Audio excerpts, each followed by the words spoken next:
Hello, Cardinals. I'm Kristen Weber, 2015 graduate, and I'm honored to be your MC this afternoon. What a special time it is to be surrounded by all of you who took so many different paths, yet we all have at least a couple things in common, and that's we get to call this humble little town our home, and this school our alma mater. Once a Cardinal, always a Cardinal.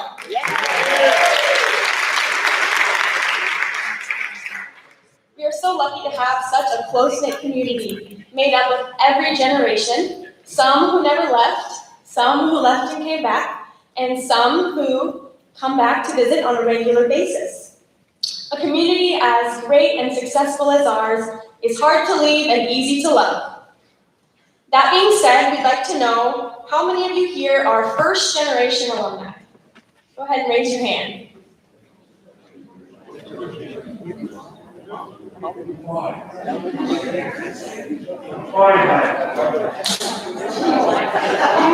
The first in your family to have graduated from Merlin.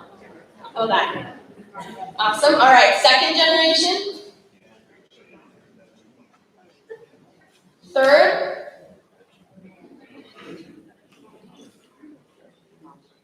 Any fourth?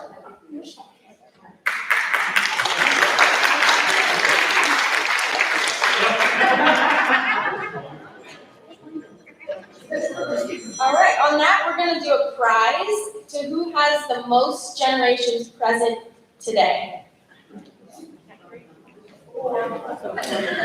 3, we got 4.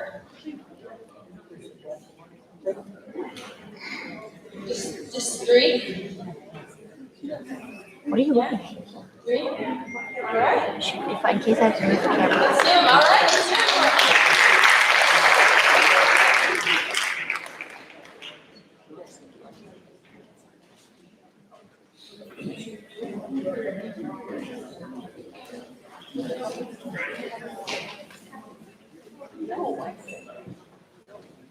All right, well, she's getting those passed out.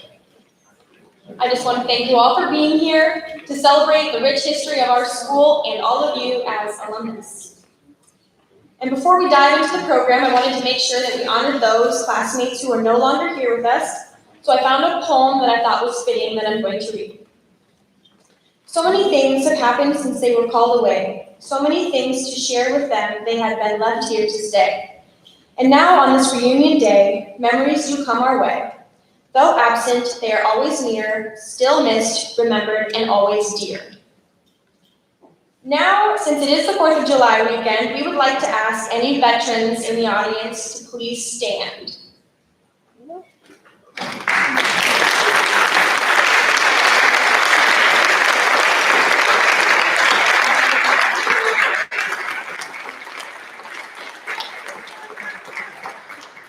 We would also like to recognize those of you who are parents or grandparents of those who have served.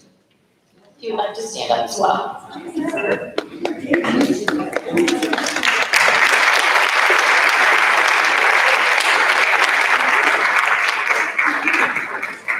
We can't thank you enough for serving our great country.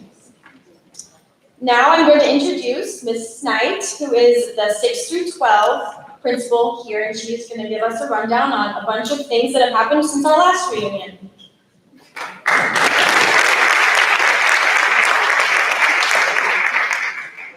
I am so excited to turn out today. This is great. And I know that we had hoped to have had this reunion last summer, and that's the first thing I'm going to talk about today is the COVID pandemic, is the thing that prevented us from having our 5-year reunion for our all-school last summer. But it's very special to do it here in the summer of 2021 because this is the 150th year that we have been Earlham schools, not consolidated, never will consolidate.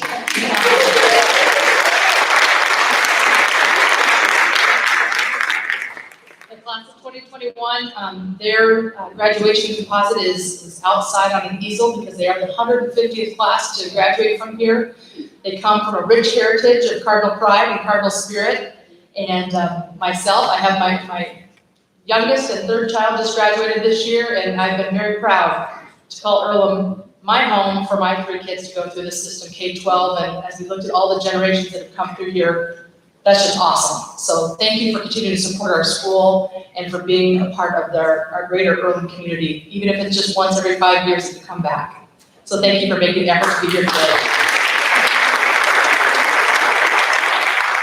So the first thing I was going to talk about is COVID. We did a return to learn plan last year.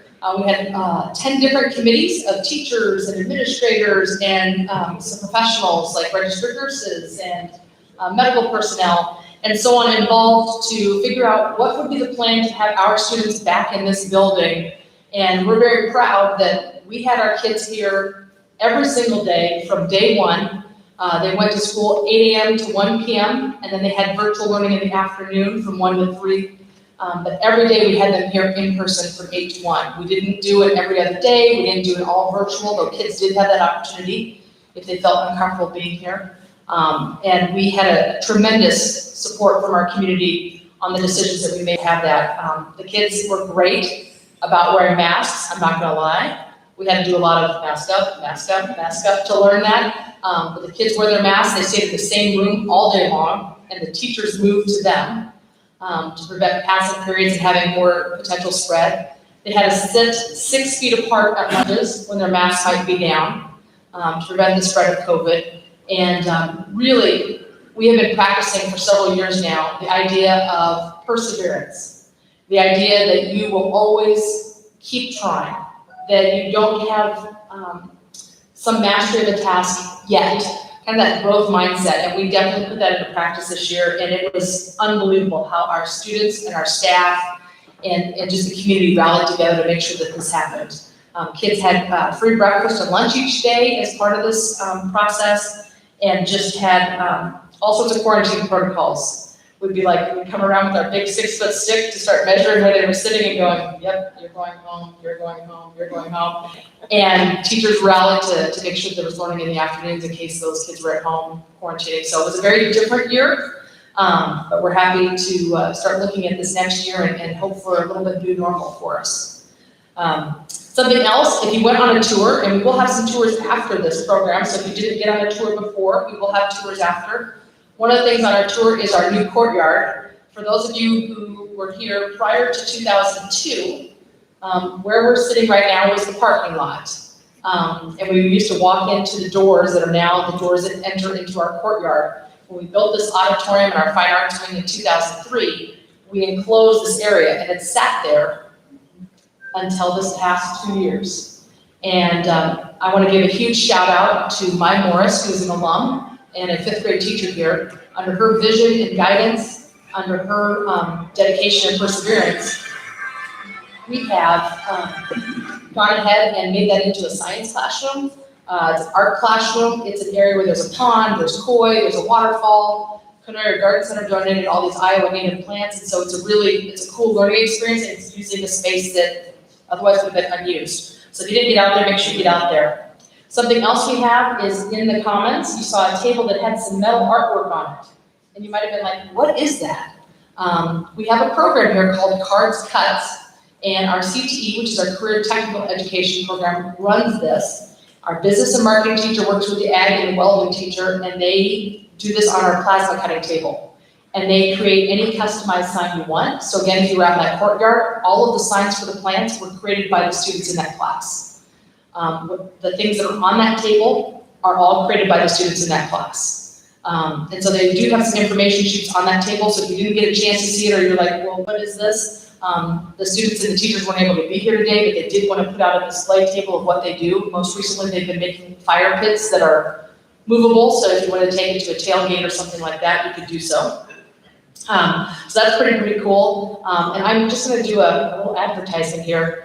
As part of our Career Technical Education program, we are growing that program. This is our trades program that does accounting, business, marketing. It does construction, plumbing, heating, cooling, electric, ag welding, ag mechanics, computer science, graphic design, all of these different items. We are looking as a school district to partner with businesses and with individuals who will help us with work study programs, with apprenticeship programs, to help our students have an opportunity to have experiences while they're here at school. So if any of you have connections or you have ideas, please see me after this program, because I would love to use our alumni to help network and help our kids find a pathway.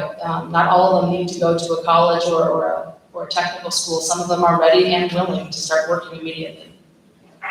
Also out there, we have our 2 latest trophies, and I'll talk more about our awards later on, but in the between there are rough mock-ups of what that commons area is going to look like come August, as well as a rough mock-up of our cafeteria. I know some of you wanted the tours to do the cafeteria. It's actually under construction right now, so they've taken out all the pull-down wall tables.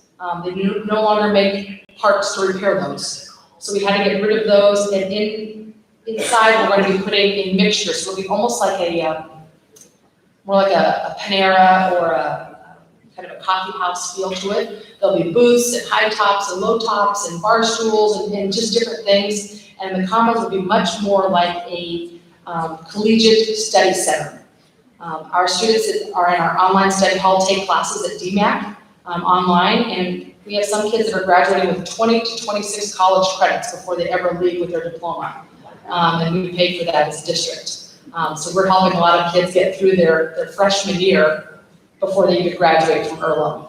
So that's pretty cool. So I encourage you to look at what those mock-ups are going to look like. The kids are pretty excited to be able to have their class out there for the online classes. Other items of note, I mentioned this 5 years ago, I guess 6 years ago now. We do not teach cursive writing anymore.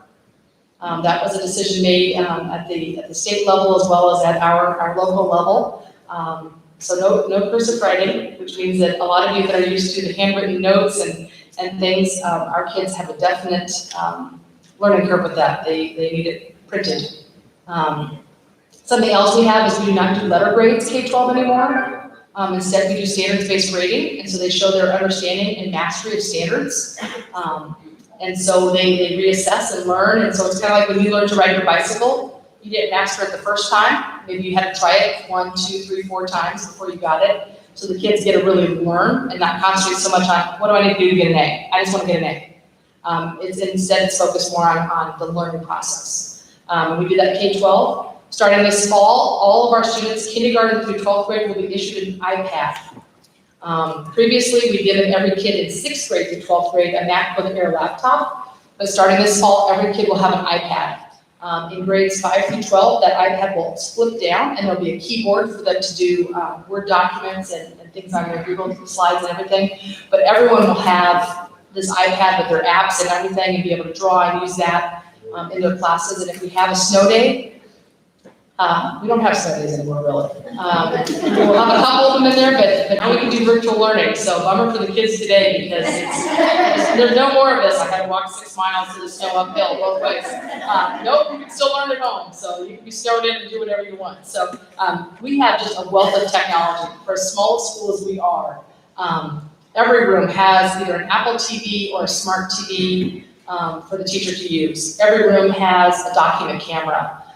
Every teacher has the iPad and the MacBook Air. We have a green screen room, kind of like what the weather forecasters use, and they can create things. We have a makerspace room. If you're on the tour, you would have seen that. And in there, the kids can make and create all sorts of STEM-related activities. So we have just stuff with a 3D printer. We have, a mega printer. We have all of these things, and the plasma cutting table is phenomenal. What we have now, it's all computerized. The kids design the projects.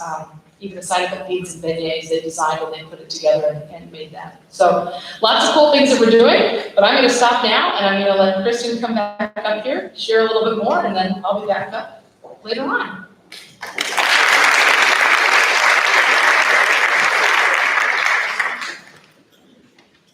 Thank you, Mrs. Knight. So we have a long-standing tradition here at Earlham in the arts. So I'm going to share a few stories that I found interesting, and they are from Echoes of the Past. So the first one is May 19th, 1977, Jazz Band #1 in state. Saturday, May 14th, the Earlham Jazz Band competed against 17 other jazz bands for the Class BC State Jazz Championship. Earlham and Green were selected to be the 2 finalists for the day's competition at Roosevelt.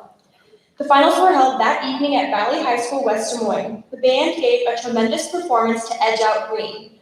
In Class BC, Mike Thompson and Dan Smith were voted the outstanding trumpet and trombone soloists.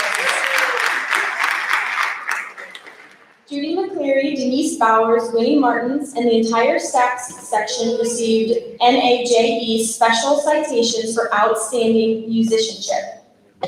This championship was a team effort. Every band member had a direct bearing on the outcome. All 23 members pulling together, encouraging one another, and sticking together when it counts is what won this for the band and the Earlham community, according to Dennis Ober, band director. Many Earlham people, as well as friends and relatives, showed their enthusiastic support. 3rd place went to West Monona, 4th to Bellevue, 5th to Woodward Granger. The finalists will be telecast over IPBN, Channel 11 on June 1 at 9 p.m.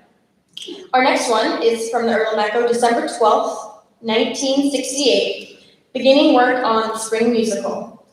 The high school play, the night of January 16th, is now over. Although we can't say the gym was filled to capacity both nights, we had a comparatively good turnout.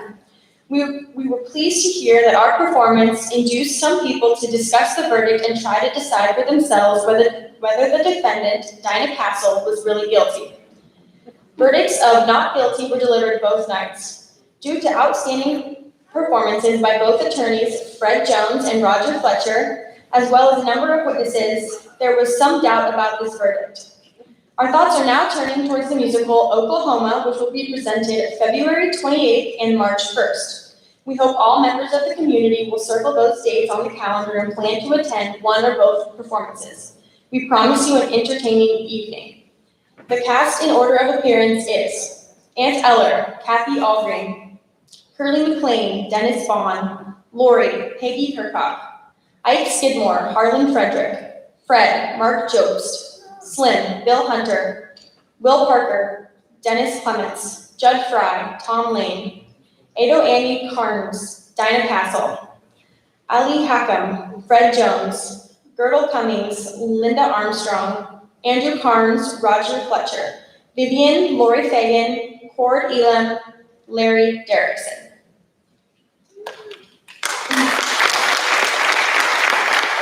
Are any of those people I just said here today? All right. Awesome.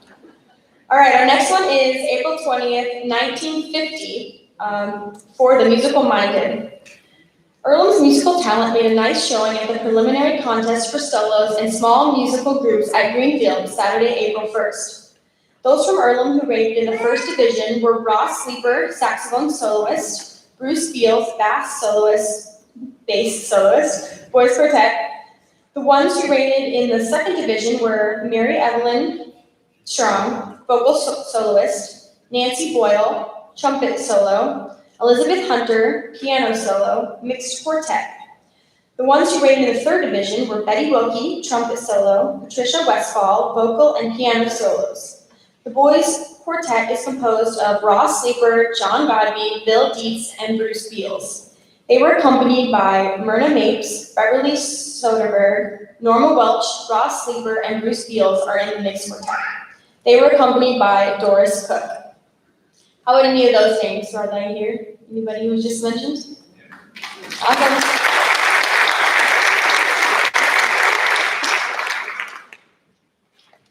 I'm aware that this year's musical was Guys and Dolls, and I have heard that it was presented in the 80s as well. So if anybody is here that was in that production, please stand up.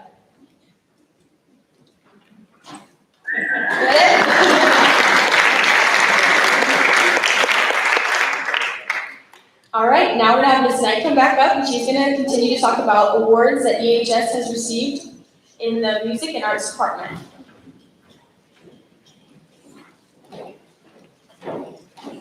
Thank you, Kristen. So fine arts is something that I take great pride in this school. We have a lot of neighboring schools, and I'm not going to disparage neighboring schools, though I think Earlham is the best. But I feel like a lot of schools tend to be athletic focused, and I've been very proud that our school has been academic, athletic, and fine arts focused. I also feel that it's very important to note that when we did the different editions, in 2003, when this edition was put in, we chose the fine arts first as a community. As a school board and staff, they chose to put in the auditorium, the new band room, the new choir room, and having this wonderful stage. And let me tell you, when I give tours of this building to prospective new families and even for new candidates to teach here, they are amazed at how large our auditorium is, how wonderful our auditorium is for any size school, but let alone our size school. And then this has been a priority for us to have our fine arts have a stage. No offense to the old gym, which we call the North Gym, and having your stage of graduation here in there, but it's pretty special to have our graduations, our commencement ceremonies in here, our concerts in here. It's almost like a civic center level performance that we have, and it's very special. We did all of this first before then going out a few years later and doing the all-weather track, doing the turf football field, and then still even later before we did the weight room and then the South Gym. So I just really like our priorities. But as we look at fine arts, the biggest word for them this year was perseverance. With COVID, we focused on the core classes, which meant we did our math, English, science, social studies, and we got those in our day first. And we tried to do some band and some choir, and it's mixed grade levels. And so it was very, very difficult to do anything beyond basic lessons. And so it wasn't until almost spring semester before they were able to really get going. We had a marching band. We did have a jazz band. We didn't get to have our pep band this year, and my favorite day of the year is homecoming day, when the band marches through the halls with the drum line and does our school song and snakes through the whole thing. And we weren't able to do that this year because of the potential spread and everything. So I'm really looking forward to this fall to have that back. But with all of that, they persevered, and we had wonderful, wonderful band and choir concerts in May. With all of that, all of their major events being canceled in choir, we still had kids that would learn music, that would still do things virtually. And with that, we still had kids with 3 that made it to All-State Choir: Gary and Brown, Riley Jensen, and Kirsten Boyle. And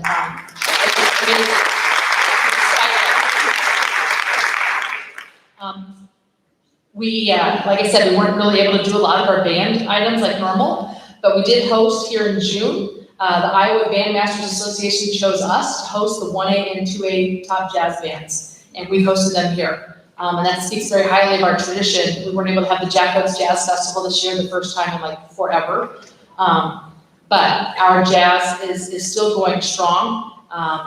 It's unbelievable how many times we have been to the state jazz competition. We've taken home first place, we've taken home a second place, we've taken home a third place. We've been in the top 5 different times in the past decade. So it's just been unbelievable how we continue to move forward. Our marching band has received a Division I as state marching band since 2011, every year. We didn't have one this year, obviously they didn't have it due to COVID, but every year we've received a Division I.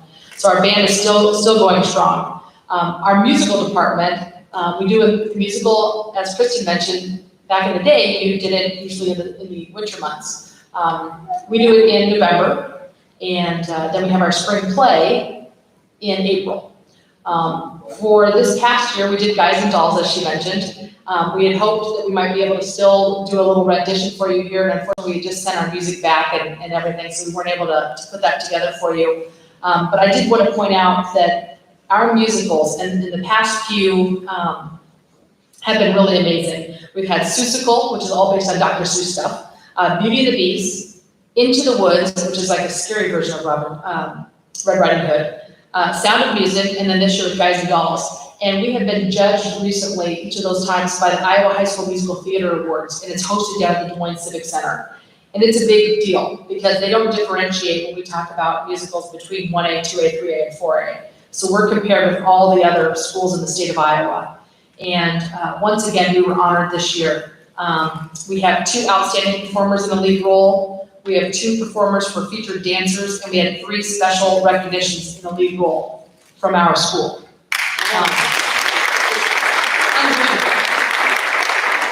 So if you're wanting to watch that, coming up, not this Friday, this coming Friday, July 9th at 8 p.m. on PBS, they are showcasing the Des Moines Civic Center Award Ceremony. And so you may actually get a glimpse of our very own Riley Jensen, if you were lucky enough. There she is over there, they gave a lot of tours today. She is one of our lead performers that won an award there. So this is huge. It'd be huge even at a 4A school, but it's especially huge, I think, when we're coming at a 1A, sometimes 2A, depending on what we're talking about. And I want you to mark your calendars right now. This November 13th and 14th, our musical will be The Addams Family. So it should be really amazing, and so I'm really looking forward to that. So November 13th and 14th, The Addams Family. As far as our speech, you probably saw in the comments, all of our speech and fine arts awards are in there. Just a quick thing, I mean, I can stay up here all day and talk about all of our awards, because we have that many, it's crazy. And as I always tell our band and choir department, it's truly, it's not about the awards, it's about the kids having fun and doing music and exploring and doing that. Awards are a nice cherry on the top, don't get me wrong, but for speech, we've been averaging, sometimes a lot more than this, averaging 23 individuals each year qualifying for state in individual speech contests. we're averaging 5 large group going to state each year in the state level. And individual and large group competitions have gone to all state each year. So for those of you not familiar with speech, you go to like a district regional level, you're chosen at that level. They really narrow it down to be able to go to state. That's a big deal to go to state. It's an even bigger deal to go to all state. And we've had this every single year for the past decade. So just amazing, and our kids are amazing. The thing I love about Earlham, because I taught and was in a lot of schools growing up as an Army brat,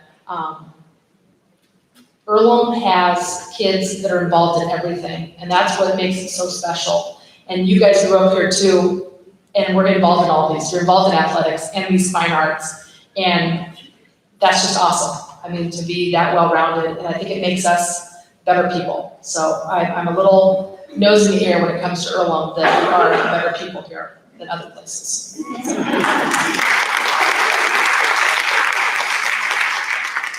At this point, I'd like to bring Kristen back up, and we'll get on with our program.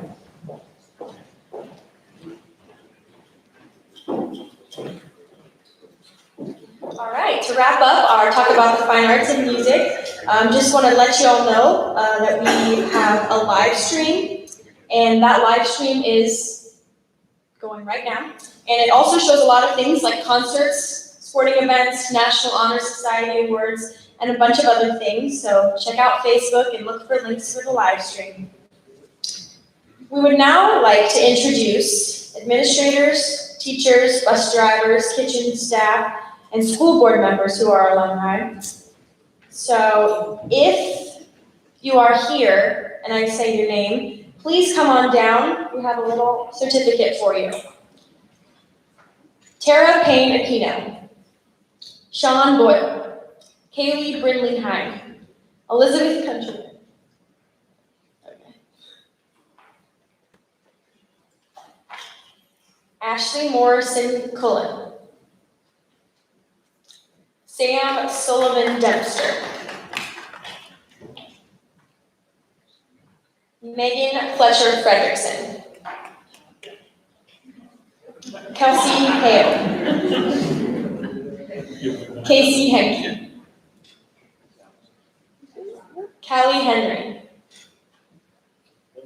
Addie Herman Norton, Denton Hopkins, Jason Hop, Angie Henkel Jorgensen, Nikki Boyd Lilly, Amanda Waldron Marsh, Mai Winfrey Morris, Julene Muchler McNeil, Angie Arnberg Ridgely, Emily Palmer Rao, Olivia Smith,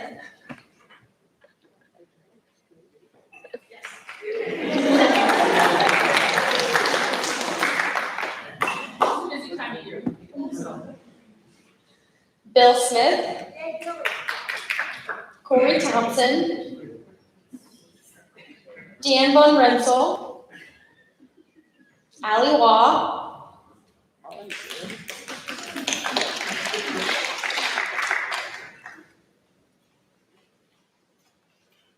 myself,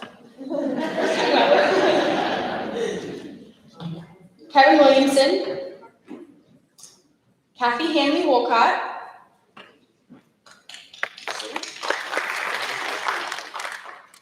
Michaela Golightly Wolcott,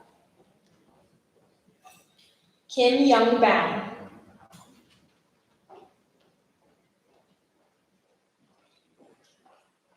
As Kathy's walking up here, I just want to let you know that we are sitting at roughly 27% of our staff that are previous alumni.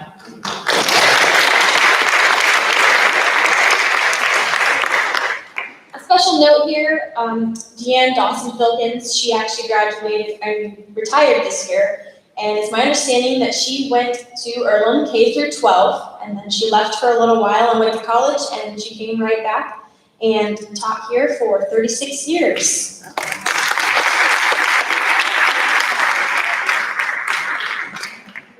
I'm making them stand for a photo. I like to do photos. Does anyone have a camera though? Shannon was right here. I always rely on Shannon. I think she went out with the granddaughter real quickly. Does anyone have their camera from? Oh, Jennifer Weber has it. There we go. Thank you.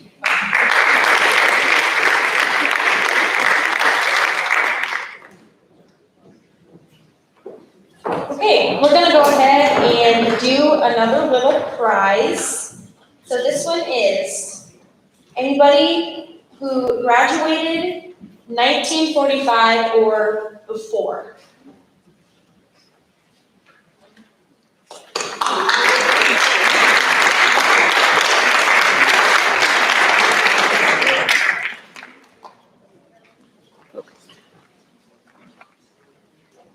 Okay. Carolyn York Moore. Carolyn York Moore.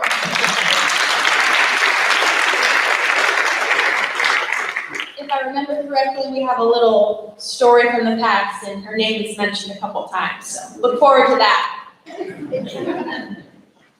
All right, I'm gonna start off with a couple more stories here, and the first one is near and dear to my heart, and the main character is Anne Brunsman, and she was our bus driver, and when we went to the state tournament in softball in 2014, she took us there, and we made it to the state championship game.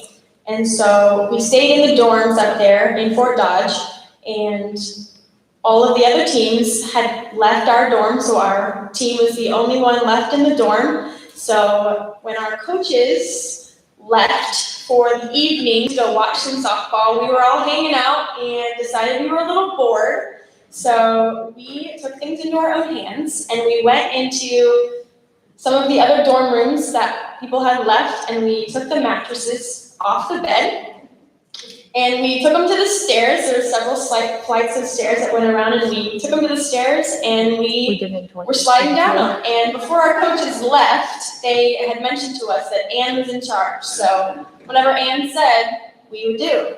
Well, we were probably being a little bit loud, and out comes Anne out of her room, and she's like, "What are you guys doing?" I said, "Oh, Anne, we're just having some fun. Come join us." So of course she did. She hopped on a mattress and slid down those stairs with us. So that's Anne.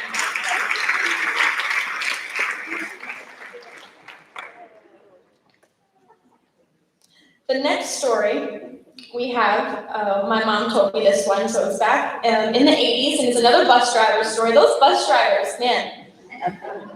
The cross-country team was on the way to a meet, and I believe the meet was at Ballard, and the bus got lost. And they never ended up at they ended up at the meet, but they missed the meet, so.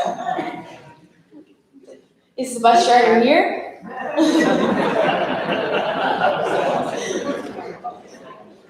All right, the next one is, who remembers Mrs. Brown's bell? Got a few out there, all right. So I heard that Mrs. Brown had a bell, and she must have had a closet full of bells because many of them were stolen throughout the years. And the little bell thing was actually glued and taped to the inside so it could not ring. And so they stuffed stuff up inside so that she couldn't actually ring it. And then the next one is, anybody remember carrying an egg around all day? All right, got a couple. I think that was supposed to represent a child in a health class. All right. And then the last one is a little bit more recent, and I'll go through it quick, but the janitors for the upcoming day, one would come in the front of the building, one would come in the back of the building to turn on all of the lights. And the one who came in through the back of the building came up and said, "There's feathers all over." And they're like, "What? Why are there feathers all over?" So sure enough, there were feathers all over the school building. So they did some searching around because something wasn't right. And they found a turkey in the library. And it had a 1 painted on it. So they're like, okay, well, this is weird. So they start walking back around, and out here in the hallway, down here by the walkers, they found 2 more. One had a 2 painted on it, and one had a 4 painted on it. So here they are running around the school, trying to figure out where number 3 is. Turns out there was no number 3. So it was a good prank.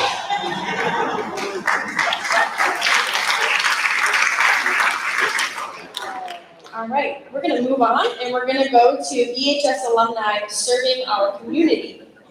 And if your name is called, please come on down. Our mayor is Jeff Lilly. Scott Peterson. Brant Payne.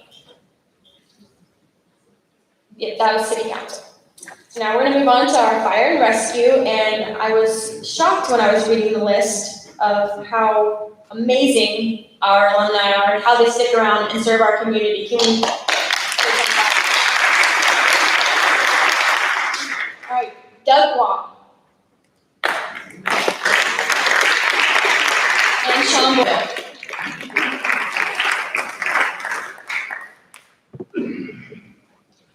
And we have Garrett Boyle and Gavin Boyle and Blake Boyle and Vicky Boyle, Jeff Parker, Jeremiah Keller, Clayton Claceris, David Hawk, Tabitha Payne Royster, she's here, and Jake Royster, Thomas Payne, Jamie Belding, Scott Peterson, Dan Von Renssel, who recently retired, and Brant Payne, recently retired, and Shelley Darrison Wood, who also recently retired. And if we missed anybody who is currently on the fire and rescue, can you please come on down? All right. Okay, a round of applause for these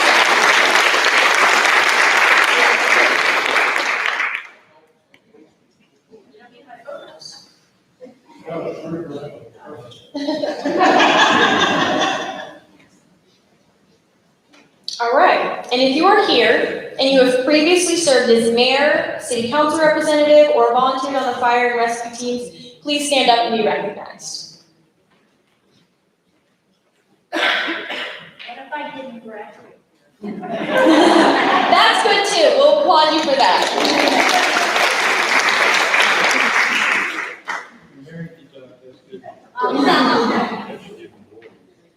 That's an award of set.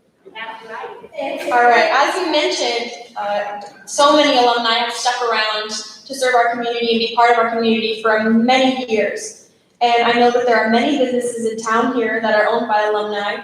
One that comes to mind, because I heard his name earlier in the story, is Bill Hunter at the E-Bank.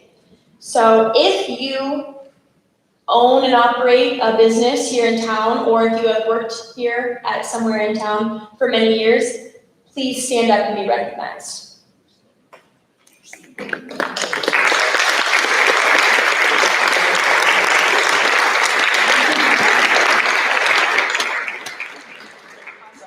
Once a cardinal, always a cardinal.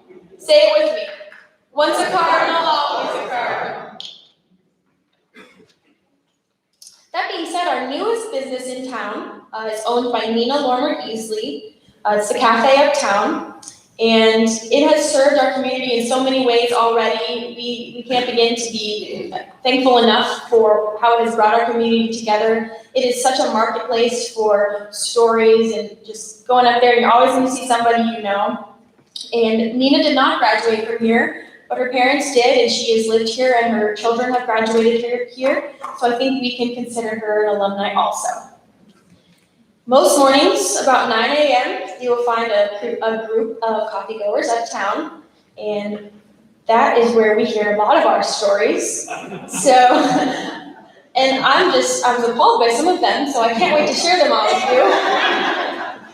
So the first one, now I'm not a farm girl, but it sounds like a cow can go up the stairs, but it cannot go down the stairs.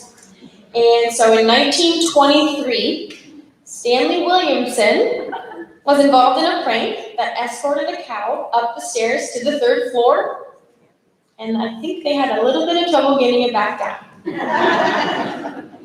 Another prank was when some students hijacked a Model T and managed to get a couple of boards and lean them up an old metal building that was somewhere on the east side of Main Street. and they pushed that Model T up the boards, and it sat on top of that building.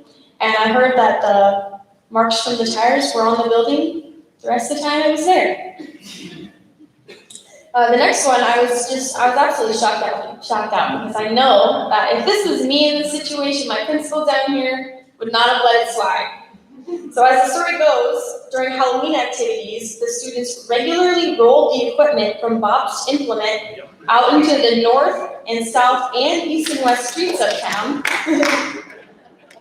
And it must have taken a lot of them because I heard the ladies were involved as well. And one of them mentioned that it was all fun and games, it was all good until the fire whistle rang. And you'd never see them move fast enough. They got all that stuff out of the way because the fire trucks had to get where they were going. All right, the next one.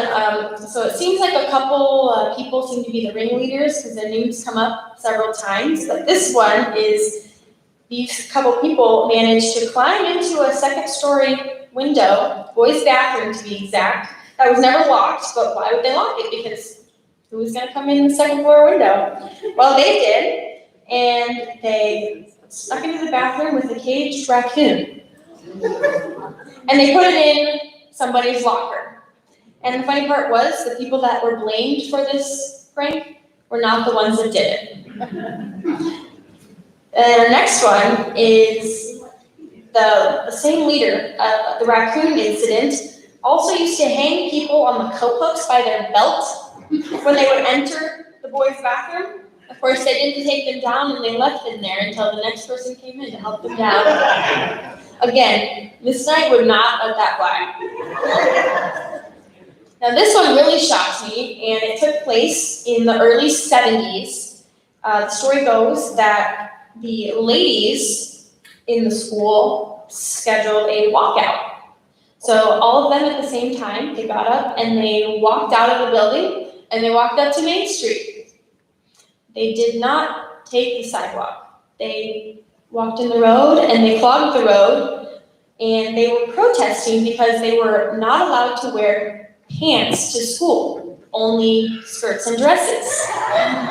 So we ladies that graduated after them have them to thank for protesting because it worked and they were allowed to wear pants. And the only time before that they were allowed to wear pants was under their skirts and dresses in the cold to come to school, but when they got to school, they had to take their jeans off and wear their skirts. So let's hear it for those ladies.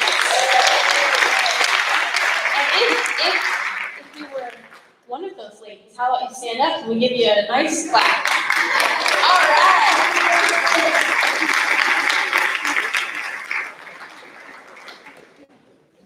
All right, now Miss Knight's going to come back up. She's going to talk about sports, and we'll go on with our sports talk.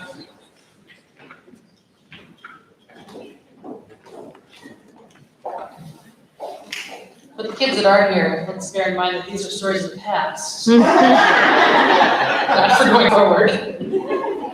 Seriously, our kids are very cute because every year they come to me and they will get approval for their prank ahead of time, which I greatly appreciate. Everything is much more smooth when it happens. The teachers, I don't let them in on it. They get very unhappy with me, but I usually let Sean know what's going to go down. Not always, but sometimes. So for athletics, as I mentioned earlier with our fine arts, we are a school of excellence. Our mission statement is to empower our kids to be resourceful, innovative, and adaptive learners. And they transpose that not just in the academic classroom, but into their fine arts and into their athletic field. And they dealt with a spring semester off of athletics, and we dove right into it in the fall. And there were some different things, like they were supposed to wear masks even when they're practicing. So imagine when you're running, when you're doing things, you're supposed to wear a mask. We had to have like different people are touching the balls. No one's allowed to touch the balls except for sanitizing in between. And they got through all of that. And we just have a ton of awards, and we have the most recent ones are up in the display case in the Commons for you. But this year, on a separate table, we have 2 awards, 2 trophies, and that is our boys cross-country team came in as runner-up in state. They got 2nd place this year, and then our boys track team actually got 3rd place at state after several number 1 finishes. So kudos to those 2 groups right there.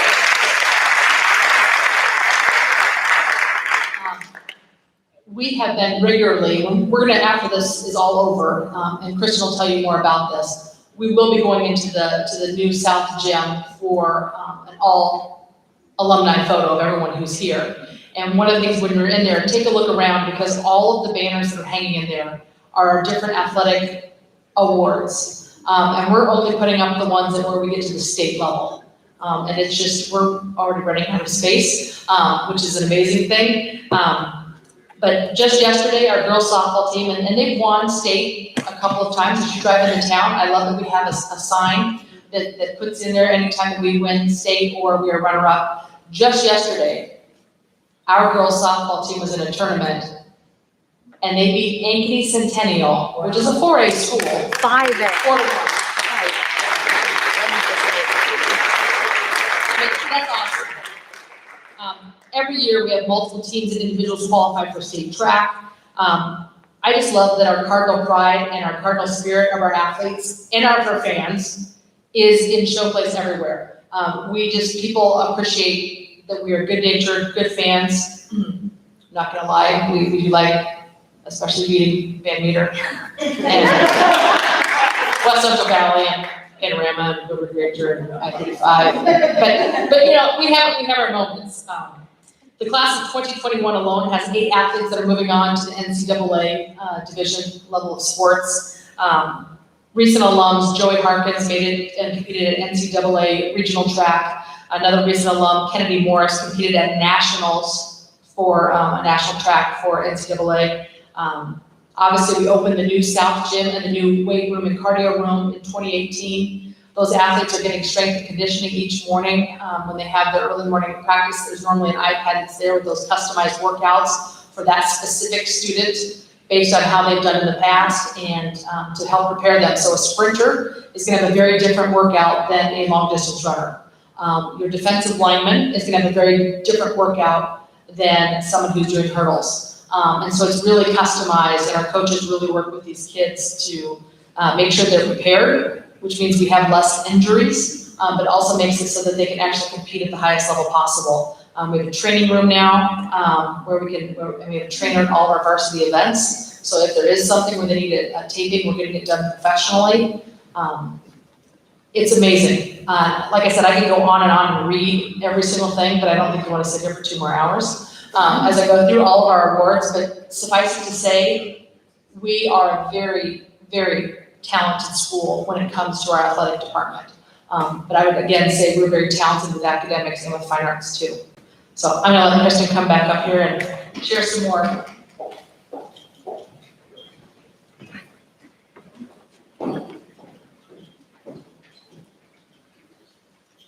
All right, now that we're on the sports topic, I have some old stories from the Echoes past.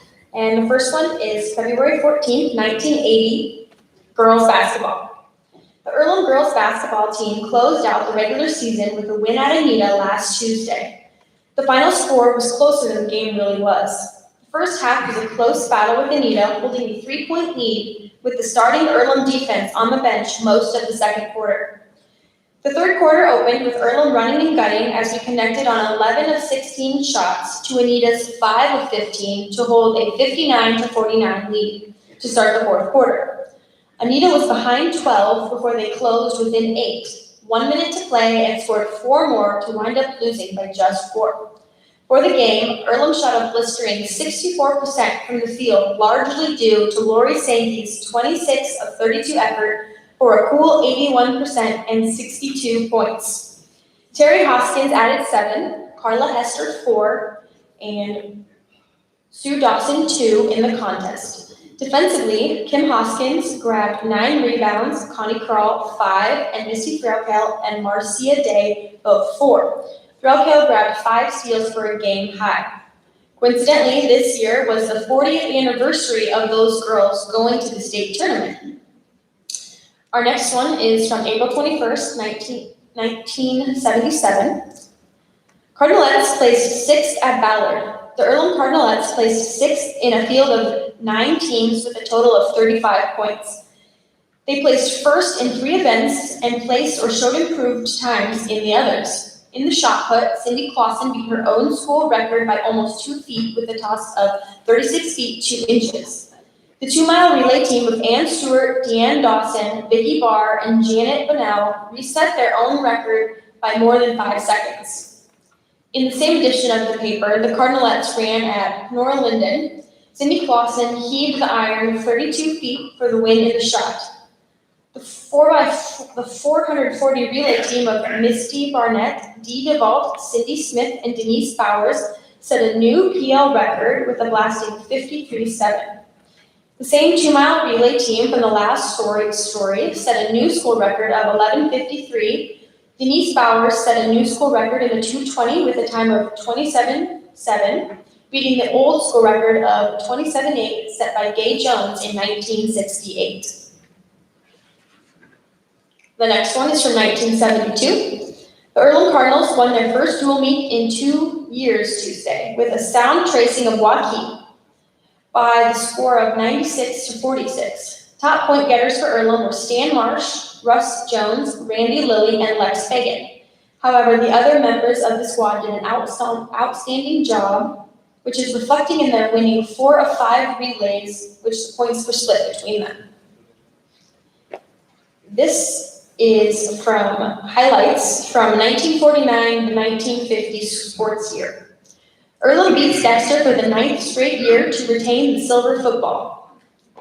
The football squad set one kind of record this year. It was injuries. The Cardinals averaged 3 a game. The Cardinals were the 1959 Madison County basketball tournament runner-up. The basketball squad set a new scoring record when they beat Dexter 77-27. Bill Compton held the 1950 scoring honors for a single basketball game with 31 points. The Earlham Cagers had a 10-game winning streak, which ended in the tournament finals. Earlham won more conference basketball games than any other team. Earlham didn't lose an athletic contest to Redfield this year. The Cardinals beat them twice in basketball and baseball and tied them in football. This is one of the very few times this has happened. The Earlham basketball squad won its only double overtime victory when they beat Van Meter 51-48. 3 trophies were added to the school this year. The first one came in basketball, the next in track, and the third in baseball. All right, so one of our final stories is one of my favorite, and it is from the Earlham Echo. Not sure of the year, but our cheerleaders for the coming year are Carolyn York and Betty Ray Gruel, both senior girls. Their assistants are Audrey Oberwetter and Claire Waugh, sophomore and junior respectively. The officers of the 4 grades nominate students, and they are elected by the high school as a whole.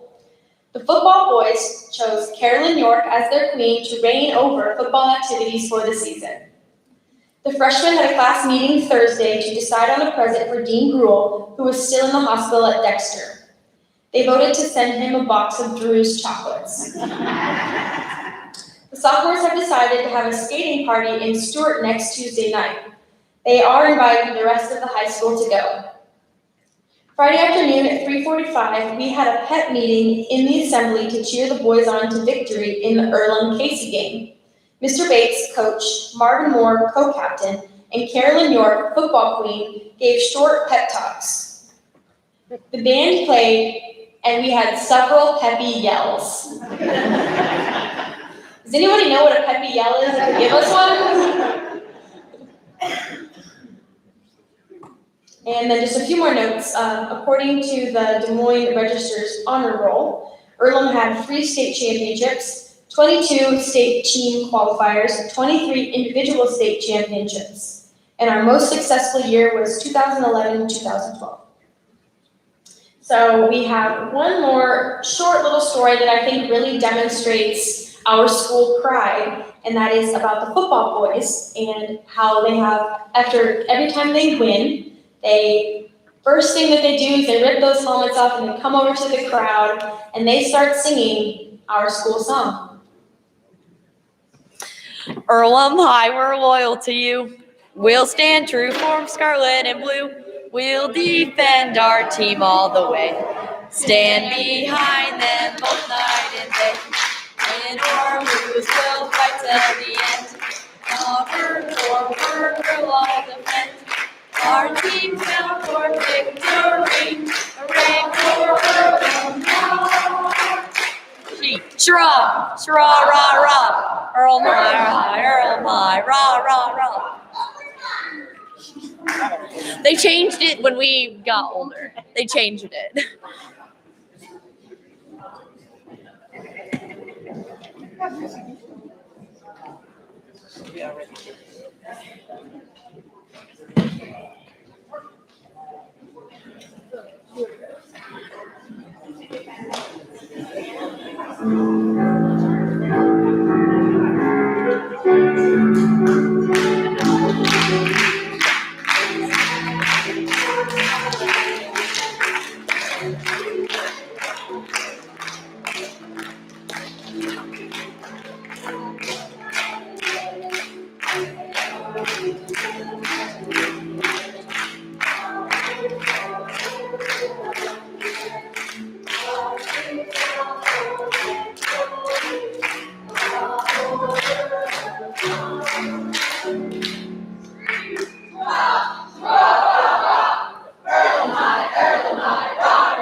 All right, looks like we just had our first EHS flash mob. And I recently found out that there used to be two versions of the school song, and according to the 1966-67 handbook, that song we just sang is titled as the post-game polka. So once a cardinal, always a cardinal. Everybody, once a cardinal, always a cardinal. All right, so we have a lot of people to thank. We could not possibly name them all, but to name a few, the All-School Reunion Committee, Chris Scarr and Susan Moore, Jennifer Knight, our EHS 6212 principal, Jill and Luke Brown, who are running the sound system in the back. We couldn't do it without them. Kristen Sheffield for her willingness to help us last minute with the live stream so that everybody can see it. And of course, all of the EHS students who I think just ran out, but we'll give them a shout out. Kara Howards, Abby Pressler, Riley Jensen, Morgan Minor, and Carly Schaefer. So now that we have wrapped things up, we asked that you all go into the gym for an all-school reunion. It doesn't matter the order, just sit wherever you'd like. And then after that, we have alumnus Shannon, Derrickson, Payne out there to take some group shots. So grab your high school bestie, your relay team, just your friends, generational pictures. Go ahead and go in and take those pictures. I just said, you go in there for the pictures. I would like you to be cordially invited to our homecoming. We're truly going to make it homecoming as it is a homecoming for our alumni. So I would like you to come to our first annual burger, hot dog dinner before, and it'll be our once a cardinal, always a cardinal dinner before the homecoming game. We'll have a program in the halftime, and obviously the school will be open if you want to see how the commons and cafeteria look before the game. So look for more information about that coming up and mark your calendars for October. So go next door to the gym.